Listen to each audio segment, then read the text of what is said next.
జన సైనికుల ఫిర్యాదుపై 3 వ్యక్తులు అరెస్టు. పోలీస్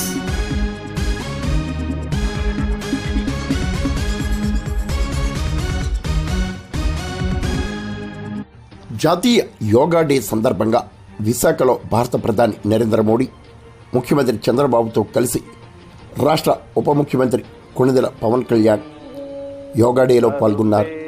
దీనిపై కొందరు వ్యక్తులు ట్విట్టర్ ప్లాట్ఫామ్ ఎక్స్ వేదికగా అనుచిత వ్యాఖ్యలు, అవమానకర పోస్టులు పెట్టడంపై జన సైనికులు ఫిర్యాదు చేయగా కాకినాడ జిల్లా ఎస్పీ బిందు మాధవ్ ఆదేశాల మేరకు 3 వ్యక్తులను పోలీసులు అరెస్టు చేశారు.